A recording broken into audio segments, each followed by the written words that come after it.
이재명 대표는 지난 22년간 자신의 잘못을 조금도 인정하지 않았을 뿐 아니라 매 순간 위기를 모면하기 위한 거짓말과 임기응변을 쏟아내는 데 몰두해 왔습니다. 오늘 판결이 22년간 이어져 온 이재명 씨 거짓의 정치에 종지부를 찍는 계기가 되기를 바랍니다. 안녕하십니까? 주말 편히 쉬었습니까? 11월 25일 최고위원회 시작하겠습니다. 오늘 이재명 대표의 위증교사 범죄 혐의에 대한 사법부의 판결이 오후에 예정되어 있습니다. 위증교사, 무고 이런 사건들은 사법방해의 대표적인 사건입니다. 법원이 엄정한 판단을 하실 것이라고 생각하고 국민과 함께 차분하게 판결을 지켜보겠습니다. 지난 11월 15일에 선거법의 징역형 판결 이후에 이재명 대표의 사법 리스크는 이제 더 이상 리스크가 아니라 현실에서의 사법 처리로 이어지고 있다라는 말씀을 드립니다.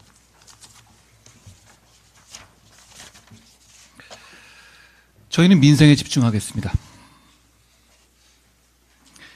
민생 회복과 경제 성장의 모멘텀이 필요하고 지금 바로 만들어내야 합니다. 경제가 우상향해야 하고 그 과정에서 격차 해소도 반드시 이뤄내야 합니다. 지금 실천하지 못하면 우리가 영원히 뒤처질 수 있는 중요한 시점이라고 생각합니다. 집권여당인 국민의힘이 하겠습니다. 오직 민생과 경제를 챙기겠습니다. 이전에 한번 말씀드렸던 대로 오늘 국민의힘의 민생경제특별위원회가 출범합니다. 민생경제특위는 제가 직접 키를 잡고 대한민국의 민생 회복을 위해서 해야 할 일이 무엇인지를 샅샅이 살피고 즉각 실천해 나가겠습니다. 그런 측면에서 국민의힘의 민생경제특위는 성장과 복지 두 가지 모두를 함께 아우르는 정책을 개발하고 실천하겠습니다. 당내외 우수한 분들을 어렵게 모셨습니다. 재정, 국토개발, 노동, 환경, 과학기술 등 모든 분야에서 미래 대한민국의 종합 전략을 수립할 수 있도록 당력을 총동원하겠다는 말씀을 드립니다.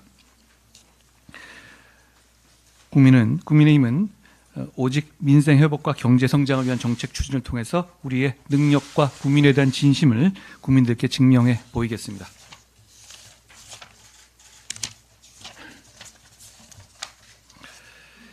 여론조사 경선 개선 TF를 만들겠습니다. 여론조사를 통해서 직접 경선을 하는 민주국가는 거의 찾아보기가 힘듭니다. 그런데 여론조사를 통해서 경선을 하는 그런 방식이 여야를 막론하고 이미 현실로 정착해 있습니다. 그렇기 때문에 그 여론조사가 공정하고 왜곡되지 않게 진행되는 것은 대단히 중요합니다. 이번 명태균 씨 사안에서 그 문제점과 취약점이 많이 드러났습니다. 여론조사는 국민의 눈높이와 민심을 가늠하는 수단이기도 하지만 이런 경선 과정에서는 당의 주인인 당원과 주권자 국민이 투표라는 방식으로 여론조사 경선에서의 투표라는 방식으로 직접적으로 의사를 반영해 왔습니다. 우리 헌법은 정당민주주의 실체를 명확하게 규정하고 있습니다. 8조에서 정당은 그 목적, 조직과 활동이 민주적이어야 하며 국민의 정치적 의사 형성에 참여하는 데 필요한 조직을 가져야 한다고 규정하고 있죠. 정당의 의사결정과 의사 형성 과정에서 편법과 왜곡이 개입되면 헌법이 규정한 정당 민주주의가 이루어질 수 없습니다. 이번 사건을 계기로 우리 국민의힘은 여의도 연구원장을 주축으로 여론조사 경선 TF를 구성하겠습니다. 우리 당원들이 당의 의사 형성에 직접적으로 경선 등에서 참여하는 여론조사 방식에 대해서 지금까지 문제되고 있는 과거 우리 당 경선에서의 실태를 철저하게 점검하고 민심을 왜곡하는 악의적 여론조사가 설당이 없도록 제도 개선에 나서겠습니다. 가상자산 과세 유예에 대해 또 말씀드리겠습니다. 신속히 결정해야 합니다. 왜냐하면 한 달밖에 남지 않았기 때문이죠. 금투세 폐지처럼 결국 민심을 따를 거면서 힘겨루게 할 필요 없다고 생각합니다. 그럴 시간이 없습니다. 지금 청년 세대들은 자산 형성의 기회와 계층 상승의 사다리가 많이 없어졌습니다. 기성세대로서 대단히 죄송하다는 생각을 늘 합니다. 청년들의 가상자산에 대한 투자나 주식 투자를 투기로 모을 것이 아니라 새로운 자산 형성, 새로운 희망의 도구로 이제는 인정해 줘야 한다고 생각합니다. 가상자산의 경우에 특히 청년들의 투자가 매우 높은 비중을 차지하고 있습니다. 청년의 희망의 사다리를 걷어차는 일을 하지 말아야 한다라는 생각을 합니다. 물론 근본적으로는 공평한 과세를 위한 준비가 덜 되어 있기 때문에 실시할 수 없는 것입니다만 역시 청년에 대한 마음도 우리가 가상자산 과세 유예를 적극적으로 관철하고자 하는 이유 중에 하나입니다. 지금 유예 결정하지 않으면 한 달 뒤에 가상자산 22% 과세가 시작됩니다. 다시 말씀드립니다. 아직 우리는 공평과세 준비가 되지 않은 상태입니다. 예산 과정에서 민주당의 감정적인 횡포가 계속되고 있습니다. 이 피해는 국민의힘이나 정부가 받는 것이 아니라 국민들이 받는 것이다 라는 말씀을 드립니다. 민주당은 검찰과 감사원, 경찰, 대통령실의 특수활동비를 전액 삭감했습니다. 예산을 좀 줄이고 조정하고가 아니라 영원으로 만들었습니다. 특수활동비에 대해서 여러 가지 비판을 할 수 있고 그리고 그동안에 있었던 여러 가지 드러난 일을 감안해서 조정할 수는 있겠죠. 그렇지만 민주당 정권에서도 인정하고 국회에서도 인정했던 예산이었습니다. 그동안 계속. 그런데 지금 문제되는 기관들에 대해서 대표가 수사받는 등 다는 등 뭐 이런 식의 사적인 어떤 이 복수심이 있다고 해서 자기들도 그동안에 예산 편성을 계속 해왔던 부분에 대해서 완전히 0으로 만든다? 이건 초등생도 잘 안 할 감정적 보복이다 라고 생각합니다. 이 예산들도 결국은 범죄 잘 잡자 그리고 꼭 필요한 정보를 수집하다라는 것으로서 국익을 보호하고 국민의 이익을 보호하는 데 쓰이는 것이거든요. 피해는 국민에게 돌아간다라는 말씀을 드립니다. 그뿐만 아닙니다.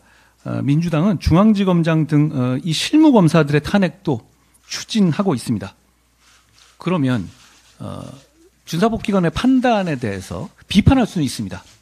여러 가지 비판이 가능할 수 있어요. 그런데 그걸 넘어서서 탄핵으로 직무를 정지시키겠다? 그럼 역시 이 사람들이 일을 제대로 못해서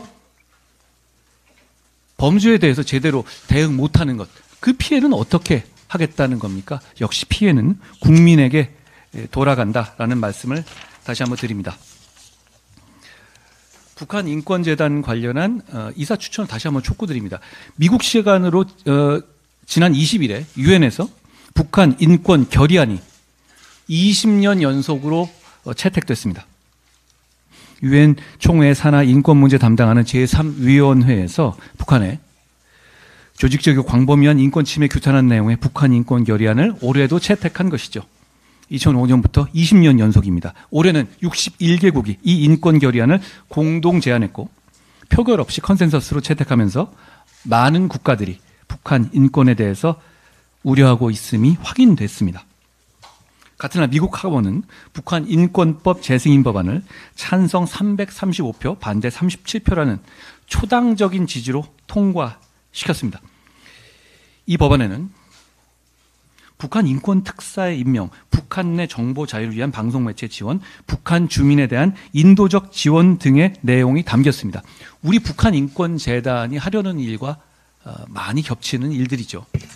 오히려 해외에서는 이렇게 적극적으로 북한의 인권을 규탄하고 개선하기 위한 노력을 하지만 헌법상 우리 북한 국민을 우리 국민으로 인정하는 우리가 여전히 북한 인권재단 이사 추천조차 8년째 하지 못하고 있죠. 이건 잘못된 겁니다.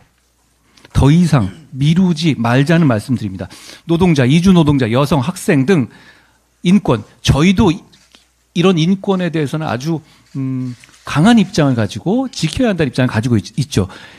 그렇지만 민주당은 이런 부분에 대해서는 목소리를 내지만 정작 북한 인권에 대해서만큼은 전혀 목소리를 내지 않습니다.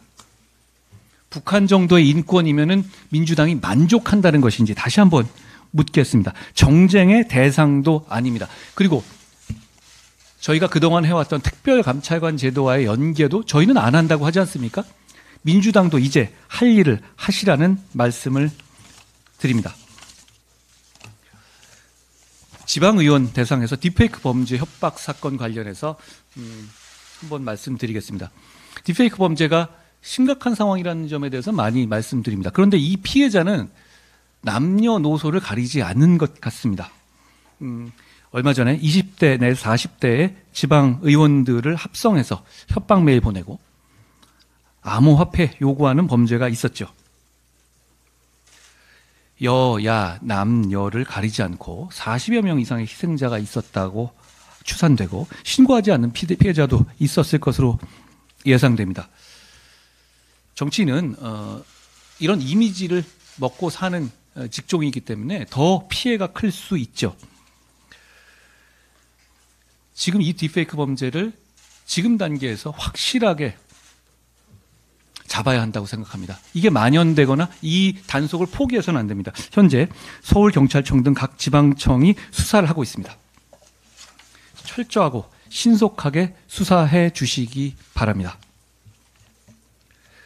동덕여대의 남녀공학 전환 이런 논의 과정에서 폭력 사태가 있었던 것에 대해서 지금 많은 의견들이 오가고 있습니다.